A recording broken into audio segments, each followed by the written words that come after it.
여러분, 솔직한 심정을 묻습니다. 하나님이 여러분 안에 임재하시기를 원하십니까? 하나님이 여러분과 함께 하시기를 간절히 소원하시고 계십니까? 그런데 그 소원이 정작 무엇을 의미하는지 정확하게 아시면서 소원하고 있는지 한번 생각해 볼 필요가 있습니다. 우리는 흔히 나도 하나님의 임재를 경험하고 싶다, 주님 안에서 살고 싶다 라고들 이야기하고 고백합니다. 사도 요한처럼 나도 말씀을 눈으로 본바요 귀로 듣고 손으로 만진 바 되었으면 좋겠다라고 하는 그러한 간절한 소망을 갖고 있습니다. 그래서 주님, 제발 제 안에 임하소서, 제 안에 임하소서, 그렇게 간절히 부르짖습니다.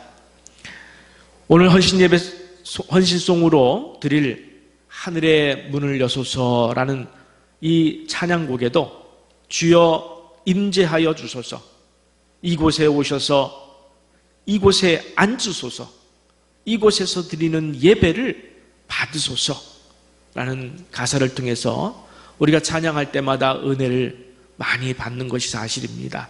그런데 가만히 생각해 보겠습니다. 여러분, 하나님께서 우리 안에 들어와서 임재하시기를 원하시는 것과 우리가 하나님의 임재를 소원하는 것과 누가 더 간절할까요? 누가 더 간절히 원하고 있을까요? 이 대답을 하기 전에 먼저 임재에 대한 단어를 좀 정리할 필요가 있는 것 같습니다. 여러분, 여기서 임재란 단순히 내 안에 들어와 계신다라는 것을 의미하지는 않습니다. 안에 들어와서 존재감이 있어야 돼요. 내 안에 들어와 계시면 그 계신 가치가 증명되어져야 합니다. 특별히 하나님의 임재란 하나님이 주인 되심을 의미하는 거예요. 하나님이 내 인생의, 내 삶의 주인 되심을 의미하는 겁니다. 그러니까 하나님께서 내 안에 임재하시기를 원하시면 우리 안에 들어오셔서, 내 안에 들어오셔서 주인 노릇 하고 싶어 하시는 것이에요. 하나님께서. 여러분이 원하시는 주여 임재하소서도 주님, 제 안에 들어오사 주인 노릇 해 주시옵소서라는 의미입니까? 기꺼이 하나님께 주인의 자리를 내어드리시겠습니까? 하나님은 우리에게 묻고 있는 거예요. 너 나에게 주인 자리 내주지 않으련? 그렇습니다. 여기서 하나님의 임재란 하나님의 100% 주인 노릇하심을 의미합니다. 그래서 여러분, 하나님의 임재를 소원하기 위해서는 먼저 반드시 행해야 될 것이 하나 있습니다. 무엇일까요? 영혼의 청소입니다. 우리가 대신방을 하면 그날이 여러분 가정에 무슨 날이죠? 그 전날이나 대청소하는 날이죠. 공감하시는 분들 많을 것 같고 특별히 우리 가정도 예외는 아닙니다. 그런데 왜 대청소를 하시죠, 여러분? 목사님, 저 이렇게 깨끗하게 해놓고 살아요 라고 자랑하고 싶으셔서 그러는 건가요? 그거 아니죠. 신방 오시는 분들에 대한 최소한의 예의예요. 그죠? 신방 오시는 분들이 이렇게 너저분해서 관심이 다른 데로 쏠리지 않도록 신방에 집중할 수 있도록, 그래서 우리가 대청소도 하는 거죠. 그러면 하나님이 우리 안에 거하시기 위해서 오신다면 우리가 해야 할 것은 무엇입니까? 영적인 대청소죠. 영적인 대청소예요. 죄 씻음을 말합니다. 죄 씻음을 말하는 거예요. 내 마음에 하나님 말고 다른 것에 대해 마음을 빼앗긴 상태에서 하나님을 초청하는 것은 하나님에 대한 최소한의 예의조차 상실한 거예요. 무시한 거예요. 그래서 하나님의 임재에 대한 소원은 철저한 회개에서부터 첫 단추를 끼운다는 사실을 기억할 필요가 있습니다. 그리고 주님을 초청했으면 주인의 자리를 내줘야 합니다. 여러분이 손님으로 초청받아 갔는데 그 주인이라는 사람이 다른 일로 분주해서 내가 온 줄도 모르고 다른 일에 분주해서 다른 것에 신경 써서 여러분이 무슨 꽂아 놓은 보릿자루처럼 한쪽 구석에 우두커니 한동안 서 있도록 그렇게 취급받으시면 어떠십니까, 여러분? 빨리 그 자리를 빠져나오고 싶지 않습니까? 모멸감, 멸시감을 받은 기분이죠. 하나님도 마찬가지라는 거예요. 들어오라고 해서 들어왔는데 우리가 온갖 다른 일에만 집중을 하는 거예요. 하나님에게 집중하지 않는 거예요. 하루를 살면서 하나님의 이름은 부르지도 않는 거예요. 하나님의 뜻을 묻지도 않는 거예요. 그러면 하나님은 꽂아 놓은 보릿자루밖에 되지 않는 겁니다. 하나님은 우리가 아무리 초청에 초청을 거듭해도 그런 사람에게는 절대로 들어가지 않습니다. 여러분이라면 들어가시겠어요? 안 들어가죠. 그냥 자리를 슬그머니 빠져나오지 않습니까? 우리가 주인 자리를 내주지 않으면 절대로 하나님은 여러분 안에 거하기 원치 않으신다는 사실을 반드시 기억하면서 주의 임재를 구해야 돼요. 자, 함께 본문 1절, 2절 한번 보겠습니다. 나는 참 포도나무요 내 아버지는 농부라. 무릇 내게 붙어있어 열매를 맺지 아니하는 가지는 아버지께서 그것을 제거해 버리시고 무릇 열매를 맺는 가지는 더 열매를 맺게 하려 하여 그것을 깨끗하게 하시느니라. 아멘. 농장에서는 농부가 있고 농부가 곧 주인입니다. 그 농부는 누구입니까? 하나님 아버지예요. 농부가 하나님의 아버지, 하나님 아버지, 바로 주인이라는 거예요. 예수님은 무엇입니까? 그 농장 안에 있는 참 포도나무이십니다. 그러면 우리는 또 누구입니까? 그 포도나무에 붙어있는 한 가지에 불과해요. 한 가지일 뿐이에요. 그런데 우리는 자꾸만 그 주인 노릇을 하고 싶어 하는 거예요. 농장의 주인 노릇을 하고 싶어 해요. 가지에 불과한 우리가 농장의 주인 노릇을 하고 싶어 하는 거예요. 농장의 주인이 자기 뜻대로 행하는 것에 대해서 불만이 많아요. 불편해해요. 하나님 왜 그렇게 하시려고 하십니까? 왜 그런 말씀하십니까? 하나님 말씀 듣지 않겠습니다. 순종하지 않겠습니다. 주인의 명령에 불순종해요. 그냥 내 생각대로, 내 마음대로 신앙생활의 패턴을 만들어 놓고 거기에서 더 이상 변화되기를 거부하는 그런 신앙들이 있습니다. 하나님 말씀에 내 마음과 뜻을 양보하고 싶어 하지 않아요. 하나님의 방향에 내 방향을 양보하고 싶지 않아요. 그래서 주인 노릇하려고 그러는 거예요. 그러면서도 마지못해 하나님의 임재하는 것이 좋으니까 그냥 좋다고 생각하는 거예요. 왜? 하나님은 전능자로 임재한다고 착각하기 때문에 그래요. 뒤에서 말씀드리겠습니다만 하나님은 그런 하나님이 아니셔요. 그냥 하나님을 초능력자로 임재해서 내 인생의 문제를 해결해 주십시오, 이런 식으로 초청해 놓고 결론적으로 내가 주인 자리가 되어서 주인 자리에 앉아서 내가 내 인생을 컨트롤 하니까 하나님은 그냥 꽂아 놓은 보릿자루예요. 하나님이 일하지 않습니다. 그 증거가 있습니다. 일주일 동안 여러분 살면서 말씀과 기도에 집중하지 않는 것, 그것이 바로 하나님께 주인 자리를 내어드리지 않은 거예요. 인정하지 않는 거예요. 하나님의 뜻에 관심이 없어요. 하나님의 뜻을 알고 싶어 하지도 않아요.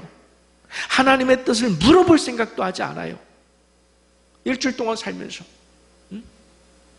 그리스도인이란 이름표는 달고 살지만 하나님 말씀의 지혜와 능력 대신에 내 지혜와 능력, 내가 세상을 살아온 경력, 내 사회적 지위, 힘, 물질, 여기에 의존해서 내가 살아가요. 결국 그러면 내 안에 초청한 하나님은 뭐가 되는 거예요? 아무 일을 할 것이 없어요. 꾸어다 놓은 보리 자르시는 분입니다. 또 우리가 점검해야 할 것이 하나 있습니다. 우리가 자꾸만 하나님을 초대하는 것처럼 주여 내게 임재하여 주옵소서, 주님이 안 들어오시는 것처럼 내게 임재하여 주옵소서, 또 이렇게 임재하여 달라는 말을 하는 사람은 좀 멋지게 보여요. 멋진 신앙 같아요. 그러니까 나도 임재하여 주소서 덮어놓고 그렇게 하는데 사실은 잘못된 표현이에요. 주님은 이미 언제나 100% 우리 안에 임재하길 주님이 더 원하시고 계시고라는 사실이에요. 기다리고 있는 거예요. 주님은 계속해서 우리의 문을 두드리고 계시는 거예요. 우리보다 더 우리 안에 들어와 임재하길 원하시고 계시는 거예요. 아니, 뒤에서 살펴보겠습니다만은 이미 우리의 삶 안에 들어와 임재하고 계시는데 나만 모를 뿐이에요. 뒤에서 보겠습니다만 김병년 목사님의 간증을 통해서 보겠습니다만은 이미 내 삶 안에 임재하시고 계시는데 나만 몰라요. 그러면서 계속 임재해 달라고만 기도하는 거예요. 맞지가 않아요. 문제는 우리에게 있는 거예요. 우리에게 있는 거지 하나님에게 있는 것이 아닙니다. 우리의 상태가 실제적으로 하나님 안으로 들어가서 살길 우리는 불편해하면서 거부하면서 말씀대로 살기를 우리가 불편해하고 거부하면서 이 말씀 안에 들어가는 것이 바로 임재예요. 근데 이 말씀에 대해서 관심이 없어요. 알려고 하지 않아요. 물어보지도 않아요. 열지도 않아요. 그러면서 어떻게 하나님의 임재를 구합니까? 어떻게 하나님을 경험할 수 있습니까? 우리는 우리 신앙을 다시 한번 생각해 볼 필요가 있습니다. 그 증거는 우리가 말씀에 순종하지 않는 삶이라는 겁니다. 이미 하나님의 말씀은 우리에게 주어졌어요. 지난 목요일 아침에 제가 매일 아침마다 말씀 한 구절과 묵상 글을 올려드리지 않습니까? 지난 목요일 아침에 말씀 구절은 신명기 30장이었어요. 그 말씀을 통해서 제가 묵상하면서 깨달은 바가 큽니다. 하나님의 말씀은 얼마나 내 곁에 가까이 이미 존재하고 있는지에 대한 수많은 표현들이 신명기 30장에 너무너무 많아요. 우리 함께 신명기 30장 14절 말씀을 보겠습니다. 오직 그 말씀이 내게 매우 가까워서 내 입에 있으며 내 마음에 있은즉 네가 이를 행할 수 있느니라. 이미 하나님 말씀은 우리 입술과 마음에까지 도달해 있습니다. 그래서 신명기 기자는 그 말씀에 대해서 어떻게 말하냐면 어려운 것도 아니라는 거예요. 말씀이 어렵지 않습니다. 실제로. 또 먼 곳에 있는 것도 아니라는 거예요. 먼 곳에 있지 않아요. 지금은 여러분 손만 내밀면 들 수 있는 이 말씀, 볼 수 있는 이 말씀 가까이 있지 않습니까? 또 하늘 밖에 있는 것도 아니고 바다 밖에 있는 것도 아니라고 신명기 기자는 강조합니다. 그래서 이렇게 말씀하십니다. 함께 신명기 30장 16절을 한번 보겠습니다. 곧 내가 오늘 네게 명령하여 네 하나님 여호와를 사랑하고 그 모든 길로 행하며 그의 명령과 규례와 법도를 지키라 하는 것이라. 그리하면 네가 생존하며 번성할 것이요 또 네 하나님 여호와께서 네가 가서 차지할 땅에서 네게 복을 주실 것임이니라. 성경이 얼마나 자세하게 약속하고 있는지 몰라요. 이어서 하나님은 우리에게 경고하십니다. 신명기 30장 17절부터 18절 앞절까지만 보면은 그러나 네가 만일 마음을 돌이켜 듣지 아니하고 유혹을 받아 다른 신들에게 절하고 그를 섬기면, 하나님 말고 다른 것에 관심을 뺏기고 마음을 뺏기면 내가 오늘 너희에게 선언한다. 너희가 반드시 망할 것이라. 반드시 망할 것이라. 이 축복과 경고의 말씀이 오늘 본문에 똑같이 나옵니다, 여러분. 본문 4절에서 6절 말씀을 제가 읽도록 하겠습니다. 요한복음 15장 4절에서 6절. 내 안에 거하라. 나도 너희 안에 거하리라. 가지가 포도나무에 붙어있지 아니하면 스스로 열매를 맺을 수 없음 같이 너희도 내 안에 있지 아니하면 그러하리라. 나는 포도나무여 너희는 가지라. 그가 내 안에 내가 그 안에 거하면 사람이 열매를 많이 맺나니 나를 떠나서는 너희가 아무것도 할 수 없음이니라. 사람이 내 안에 거하지 아니하면, 우리가 말씀에 순종하지 아니하면 가지처럼 밖에 버려져 마르나니 그랬어요. 여러분, 나무에서 떨어진 가지가 말라가는 것을 생각해 보세요. 우리가 주님 안에 거하지 않으면, 말씀에 순종하지 않으면 밖에 버려져 말라요. 그러면 사람들이 그것을 모아다가 어떻게 한다고요? 불에 던져 사르느니라. 앞서 말씀드린 대로 하나님은 이미 우리 안에 들어오실 준비가 끝난 상태로 우리를 지금 기다리시고 계시는 거예요. 아니, 우리 안에 이미 들어와 계십니다. 문제는 우리가 그분에게 주인의 자리를 내어드리지 않고 있다는 사실이에요. 그래서 계속해서 주님께서는 우리에게 묻습니다. 너 나만 사랑하면 안 되겠니? 너 주인의 자리 나에게 주면 안 되겠니? 여러분, 우리가 주님께 주인의 자리를 내어드리지 않으면 하나님은 포도나무의 가지인 우리가 그 포도나무이신 예수님께 붙어있지 않은 것으로 간주하신다는 거예요. 하나님께서 우리에게 주인의 자리를 앉지 못하시면은 우리가 아무리 주여 주여 떠든다 할지라도, 입술로 주여 주여 한다 할지라도 우리가 포도나무에 붙어있지 않은 가지로 간주하셔요. 그러면 무엇이 없습니까? 열매가 없어요. 입술은 주여 주여 하지만 열매가 없습니다. 그러면 밖에 버려져 말라버린 가지가 되어서 불에 사라질 뿐이에요. 여러분, 이 말씀에 무섭지 않습니까? 저는 정말 이 말씀들이 무섭습니다. 무서워요. 신명기 30장이나 요한복음 15장의 말씀을 보면은 꿀처럼 단 말씀인데도 그 안에 서슬퍼런 칼날이 숨겨져 있다는 사실을 우리는 잊으면 안 됩니다. 하나님은 물처럼 그렇게 흐리멍텅하신 분이 아니에요. 분명하신 분이에요. 하나님이 선포한 말씀은 끝내 지키시는 분이십니다. 약속하신 것은 끝내 지키시는 분이세요. 여러분, 묻습니다. 하나님을 사랑하십니까? 하나님을 사랑하십니까? 아니, 질문을 고쳐서 다시 한번 묻겠습니다. 여러분, 하나님만 사랑하십니까? 하나님만 사랑한다고 고백할 수 있습니까? 우리는 모두 하나님을 사랑해요. 그건 알아요. 하나님을 사랑해요. 그런데 정말 내가 정말 하나님만 사랑하고 있는가? 라는 질문이에요. 제가 드리는 질문이 아닙니다. 주님이 우리에게 해오시는 질문입니다. 나는 너만 사랑했는데, 하나님께서 우리에게 말씀하신 거예요. 나는 너만 사랑했는데 너도 나만 사랑하면 안 되겠니? 묻는 거예요. 이 질문에 대한 또 다른 설명이 바로 마태복음 6장 24절 아니겠습니까? 한 사람이 두 주인을 섬기지 못할 것이니 혹 이를 미워하고 저를 사랑하거나 혹 이를 중히 여기고 저를 경히 여김이라. 너희가 하나님과 재물을 겸하여 섬기지 못하느니라.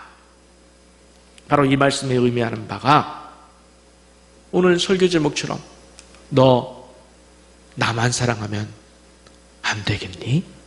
이러는 거예요. 여러분 어떠십니까? 예수님만으로 충분하지 않습니까? 예수님 말고 다른 것이 또 있어야 되겠습니까? 예수님 말씀에 순종하는 것 외에 순종하지 않고 다른 거 행할 것이 있습니까? 여러분의 계획을 세울 것이 있습니까? 하나님은 우리에게 계속해서 묻고 요청하시는 겁니다. 너 나만 좀 사랑하면 안 되겠니? 내 말에 순종하기만 하면 안 되겠니? 너희는 먼저 그의 나라와 그 일을 구하라 했으면 그렇게 살면 안 되겠니? 그러면 나머지 내가 다 해줄 건데, 내가 다 해줄 건데 왜 너는 네 손으로 네 인생을 준비하려고 하니? 나를 그렇게 못 믿겠니? 내가 그렇게 믿었지 않니? 계속해서 주님은 우리에게 말씀하시고 계신 거예요. 본문 9절에서 12절 말씀을 다시 한번 좀 보겠습니다. 아버지께서 나를 사랑하신 것 같이 나도 너희를 사랑하였으니 나의 사랑 안에 거하라. 내가 아버지의 계명을 지켜 그의 사랑 안에 거하는 것 같이 너희도 내 계명을 지키면 내 사랑 안에 거하리라. 내가 이것을 너희에게 이름은 내 기쁨이 너희 안에 있어 너희 기쁨을 충만하게 하려 함이라. 내 계명은 곧 내가 너희를 사랑한 것 같이 너희도 서로 사랑하라 하는 이것이니라. 아멘. 여러분, 하나님은 나만 사랑하셨다는 사실을 믿습니까? 또 어떤 분은 이렇게 해석해요. 목사님, 하나님이 옆에 있는 집사님도 사랑했죠. 어떻게 나만 사랑했습니까? 이런 식으로 또 아니죠. 하나님은 나만 사랑하셨어요. 하나님은 나만 사랑하셨어요. 그 증거가 뭐죠? 독생자 예수 그리스도를 나를 위해서, 나를 구원하시기 위해서, 지옥불에서 건져내시기 위해서 십자가에 달려 죽게 하신 것 아니겠습니까? 그게 바로 나만 사랑하신 거예요. 나만 사랑하신 거예요. 그래서 하나님도 우리에게 그렇게 묻고 있는 거예요. 아니, 요청하시고 계시는 거예요. 나는 너만 사랑했는데 너도 나만 사랑하면 좀 안 되겠니? 얼마나 안타깝게 기다리시고 계실지 몰라요. 응? 주인으로 주권을 가지고 우리에게 요구하는 거예요. 묻는 게 아니에요. 요구하는 거예요. 요청하는 거예요. 명령입니다. 명령이에요. 우리는 앞에서 하나님의 임재의 소원을 말했는데 그 뜻이 무엇인지 아시면서 소원하느냐라고 제가 물었죠.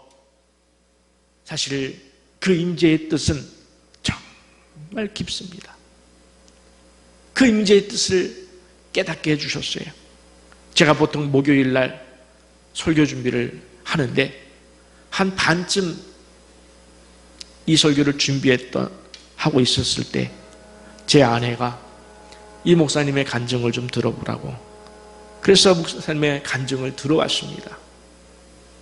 하나님께서 정말 하나님의 임재가 무엇인지를 제게 가르쳐준 그런 간증이었습니다.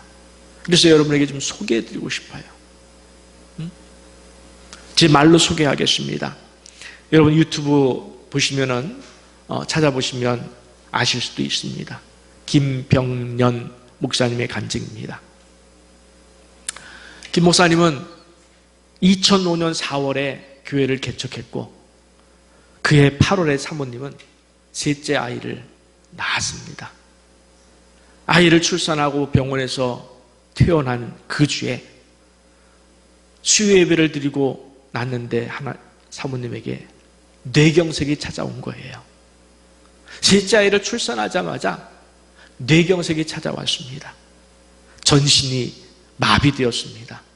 눈도 보이지 않았습니다. 말도 할 수 없었습니다. 사지는 그냥 굳어버리고 말았습니다. 목사님은 이제 개척해서 목회하랴, 아이들 키우랴, 사모 병간호하랴 죽을 맛이었어요.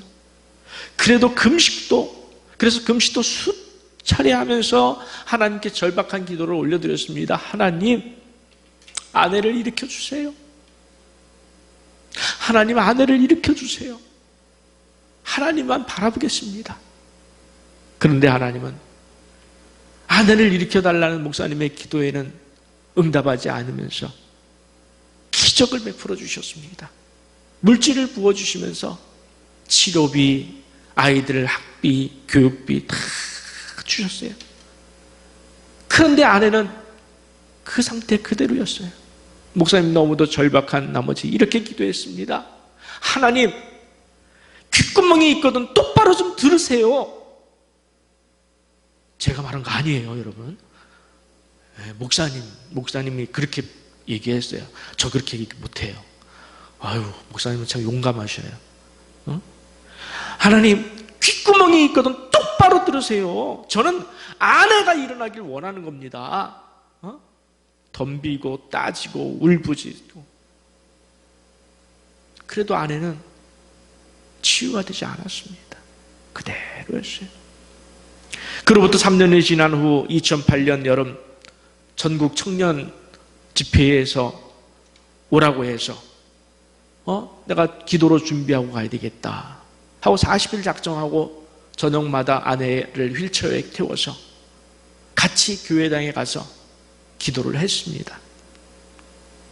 33일째 되던 날에 좀 춥다 싶어서 아내의 무릎에, 아내가 감각이 없어요. 사지가 신경감기, 감각이.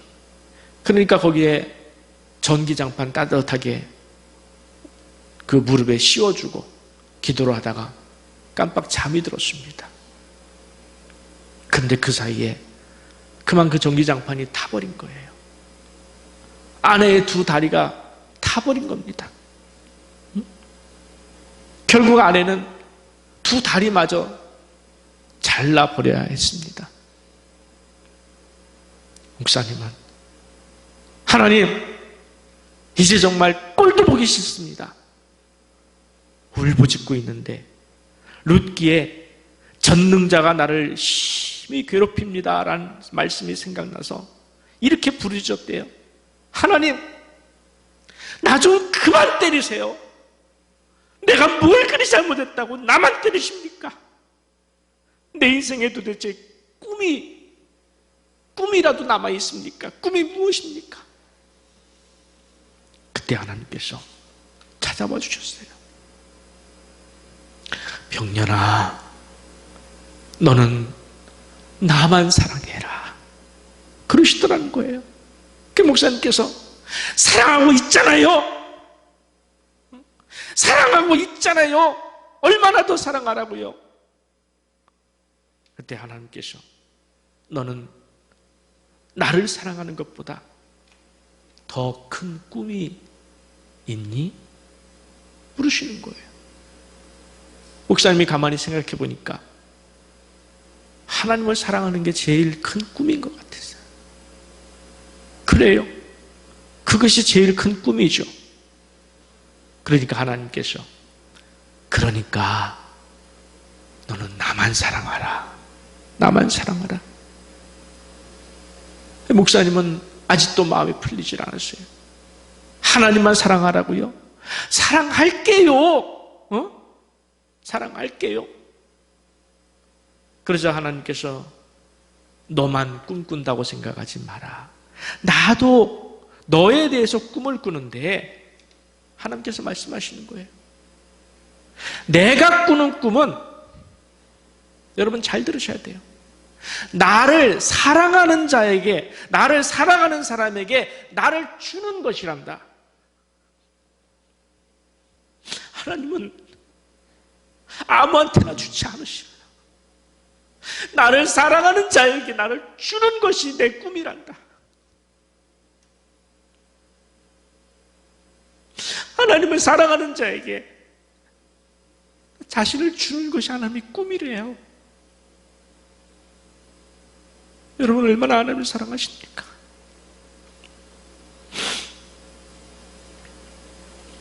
목사님은 보통 잠을 하루에 4-5시간밖에 못 자는데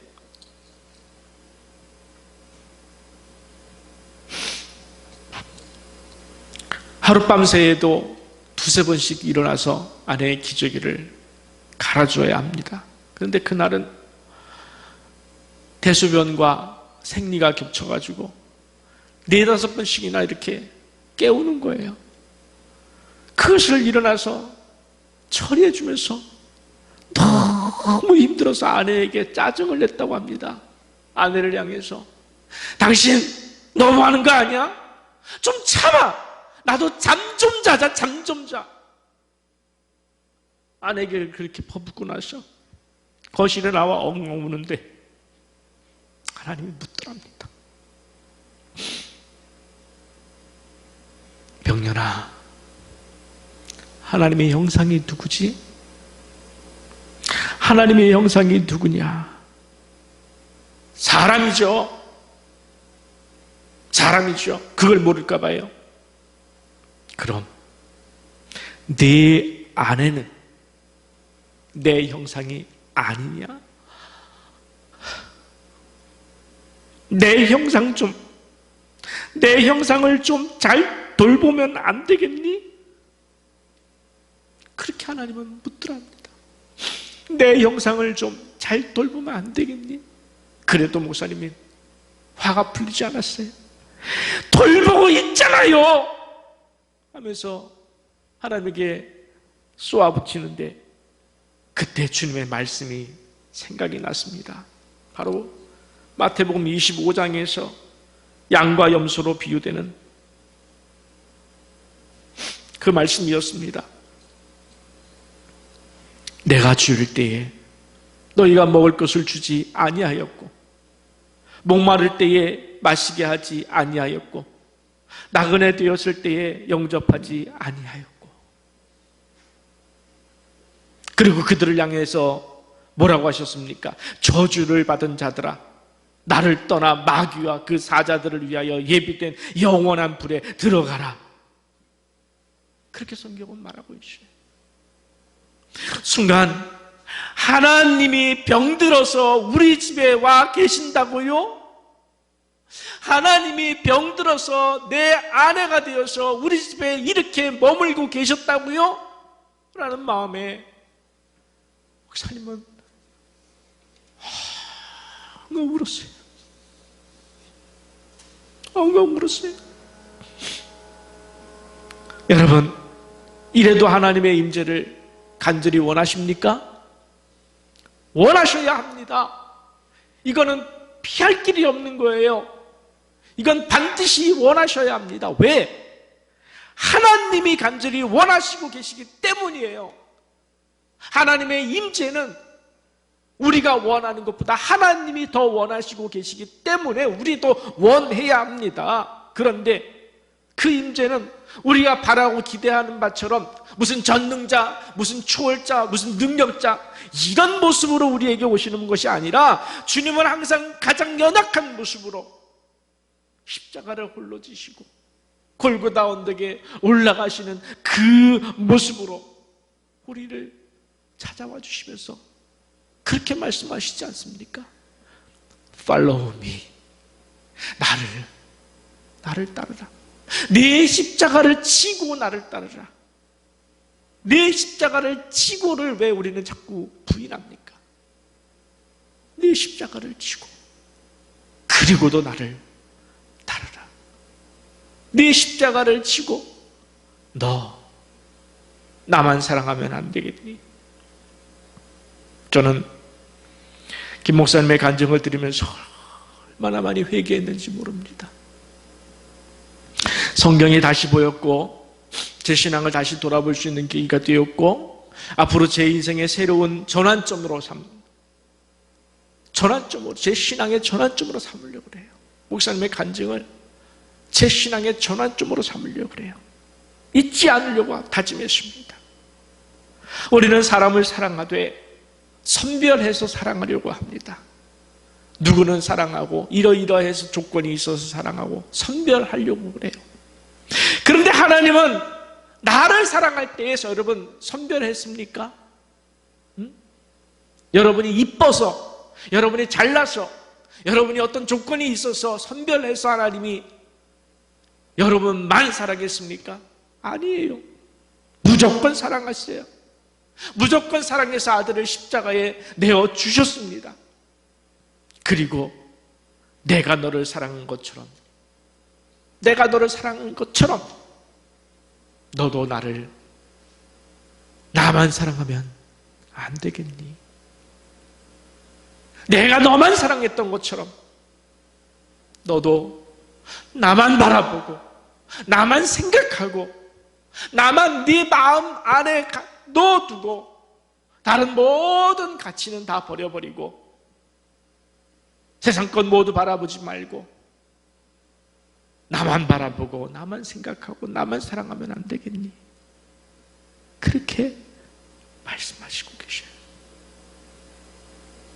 저는 이 말씀을 보면서 저는 제 곁에 있는 모든 사람들이 이제 주님의 형상이기에 그들 모두를 선별하거나 차별하지 않고 사랑하겠다고 지난 한 주간 하나님 앞에 무지무지 다짐했습니다. 저를 서운하게 했던 분들, 저를 무시했던 분들, 저에게 상처 줬던 분들, 저를 넘어뜨리려고 했던 분들, 저를 위협하는 사람들까지도 제 곁에 있는 가족과 성도들 모두가 하나님의 현현이에요. 테오파니. 하나님의 형상이에요. 그것을 고백하며 살기로 다짐하면서 눈물과 통곡으로 하나님 앞에 기도를 올려드렸습니다. 여러분, 하나님은 지금도 우리에게 묻고 계십니다. 아니, 요청하시고 계십니다. 아니, 명령하시고 계십니다. 너는 나만 사랑하면 안 되겠니? 그리고 이미 우리 곁에 연약하고 더러운 모습으로 와 계십니다. 이제 더는 미루지 마시고 주님을 주인의 자리에 모셔서 여러분 더 미루지 마세요. 늘 말씀드리지 않습니까? 바로 지금이 주님을 온전히 내 인생의 주인의 자리에 모실 마지막 기회일 수도 있어요. 언제까지 사시려고 그래요? 여러분 몇 년을 더 사실 것 같아요? 하나님이 허락하지 아니하시면 오늘 밤에도 우리를 불러가실 거예요. 여러분, 그 주인의 자리, 삶의 주인의 자리 제발 하나님에게 올려드리세요. 그것이 믿음이고 신앙이에요. 아무것도 염려하지 말라고 했지 않습니까? 내일 일을 염려하지 말라고 했지 않습니까? 먼저 그의 나라와 그의 일을 구하라고 했지 않습니까?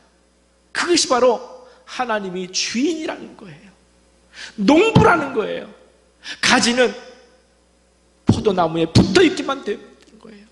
예수님만 바라보면 되는 거예요. 그 방향과 목적을 놓치지 마시기 바랍니다. 이제 나는 너만 사랑했는데 너도 나만 사랑하면 안 되겠니? 라고 물으시는 주님 앞에 예, 주님, 저도 주님만 사랑하겠습니다. 세상의 그 어떤 가치도 바라보지 않겠습니다.